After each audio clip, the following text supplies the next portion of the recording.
Alright, so this is my favorite G-Shock model, the GW-6900. And as you can see, I like it so much that I've got 3 of them. They're all functionally identical and the only difference is how they look. Now you might be wondering, gee, that's a pretty basic looking G-Shock, what's the big deal here? Well, for the most part you're right. It has all the usual stuff like 200 meters of water resistance, a couple of alarms, a timer, and a stopwatch. This one also has world time, allowing you to track multiple time zones, which not every G-Shock has. There are, however, 2 distinct and defining features of this model: tough solar and multiband 6 timekeeping. Tough solar is pretty self-explanatory. The watch face contains a solar panel which charges the battery. The charge level is indicated in the leftmost circle of the dial, and charging it is as simple as putting the watch in a place where it can be exposed to sunlight. I've read that some people are able to charge these by putting them under or near lamps, I'm assuming non-LED, but I've never had to do this, so I can't really confirm if it works. Just a few hours in the sun is enough to top this guy up, and it even works on some overcast days. This is such a convenient feature since most G-Shocks only have a battery rated for about 2 years. I've had this white GW-6900 since 2011, and I haven't changed the battery once. That's at least 10 years and it's still kicking. I don't think the display is as bright as it used to be, but the fact that it's still on is pretty impressive. Now, multiband 6 is the real deal. These G-Shocks have an internal antenna that allows them to use radio connectivity to automatically correct time. So essentially every time it successfully syncs with these radio waves, your watch will be accurate to the second with that signal. I got these all synced up and they're all ticking at the exact same second. There are 6 radio signals around the world that multiband 6 G-Shocks can receive signals from. The watch will automatically sync with the nearest signal.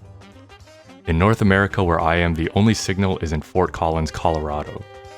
There are 2 more signals in Europe, 1 in China and 2 in Japan. I guess the major downfall to this is that you're kinda screwed if you're not in one of these regions. Every night, usually between midnight and 3 AM local time, it will attempt to sync with the radio signal. If it is successful, there will be a received indicator above the seconds on the display.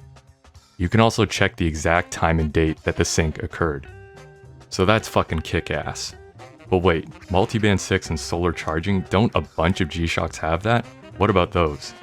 Well, to be honest, I just like the shape the best. To me, the quintessential G-Shock shapes are this and the square 5600. I don't really know what shape to call this, but I've always preferred it over the square. Alright, so this is the GW-6900-1. Simple enough, and to my knowledge it's the only colorway still in production. Seems like the rest came and went several years ago.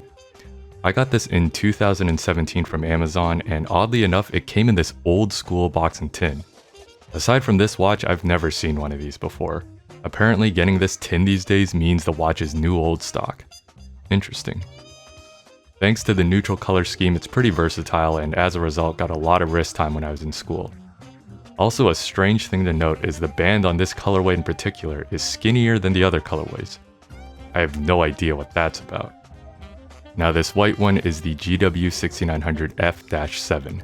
It's got this sort of peppermint candy cane vibe going on. I got it from a Macy's in 2011 and it came in the standard box and hexagonal tin. I didn't even know about the multiband 6 or solar charging at the time. I just thought it looked cool. You ever find yourself in one of those moments where you wish you could go back to the past just to pat yourself on the back for making a good decision? This is one of those times. I took this watch with me on a family vacation to Hawaii, so there are some nice memories associated there.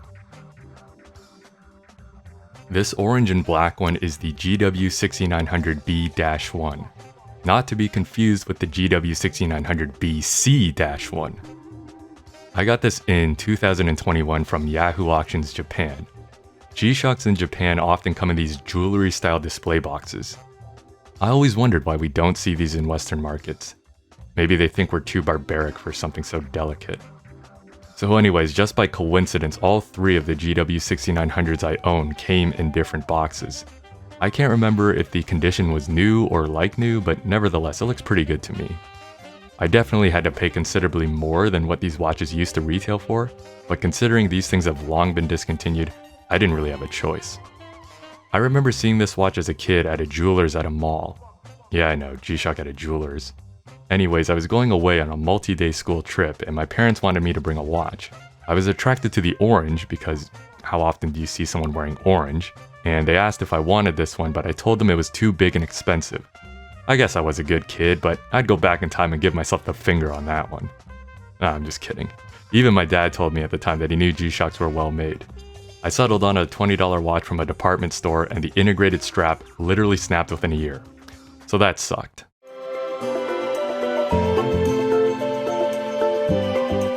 I realize this may not have been a very persuasive video, but I just wanted to share my thoughts for anyone who may be interested in this watch or is on the fence about purchasing one. For $100 or less, this is a really solid watch. However, if you're spending any more than that, maybe on a retired colorway, you better be getting something you really want. I wish they still made all the colorways, but the fact that the model is still available at all is fortunate enough. Whenever someone is in the market for a G-Shock, the GW-6900 is an easy recommendation.